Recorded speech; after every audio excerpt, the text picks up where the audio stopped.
دی د هغې سره سره د خپل ملګرو چې څومره ملګري راغلي دي د وکیلانو صاحبانو انتهایي شکریه ادا کوو. د ملګرو خواهش هم دا و چې مونږ د ریلي په شکل کې راشو او د 2-3 ورځو نه بار بار ټول ملګرو دا دغه کوو چې مونږ به ریلي په شکل کې راځو. ډاکومنټس مونږ هغې کې جمع کوو او بیا مونږ صلاح ده وکړو چې ریلي نه مونږ به کاغذونه داسې جمع کوو انشاءالله چې کوم وخت مونږ خپل ملګرو بیا وټاکو د هغې مطابق به انشاءالله مونږ د ریلي په شکل کې راځو. دلته به یو ځل بیا مونږ چې کله حاضري نو انشاءالله مونږ به ریلي په شکل کې راځو. هغې ملګرو څنګه چې تاسو ته پته ده زمونږ د پاکستان تحریک انصاف سره یو د مور او د میره روانه ده، خو انشاءالله تسلي ساتئ، دا یقین ساتئ چې زمونږ طاقت زمونږ عوام دی او انشاءالله ډېر لرې نه ده، ډېر زر به دا وینئ چې د دې هر څه باوجود یو ځل بیا به د عوام انشاءالله بهترینې فیصلې کوي او انشاءالله د پاکستان تحریک انصاف په حق کې به کوي. ځکه چې مونږ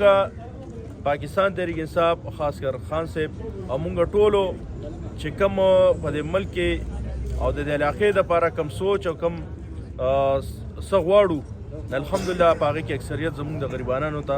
ریلیف ورکول او په هغې کې د ډېر حده پورې الحمدلله مونږ کامیاب یو. تاسو ټولو ته پته د هغه د ټول نه یو غټه خبره چې هغه د صحت کارت ده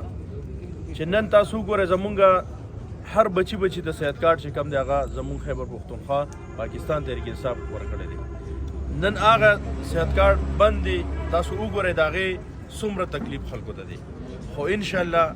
ډېر زر دوره وخت به نه په 8 فروری باندې به انشاءالله 8 فروری به ثابت شي چې حقیقت څه دی او دا کم د اوسه پورې دا کم دیوال د لګول داسې زمونږ یو ځل بیا زه دا خبره کوم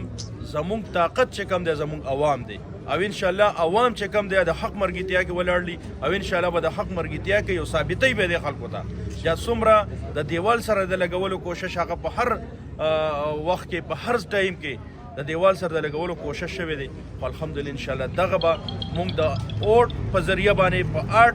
فروری باندې انشاءالله د دې ټولو بدل مونږ د اوټ په ذریعه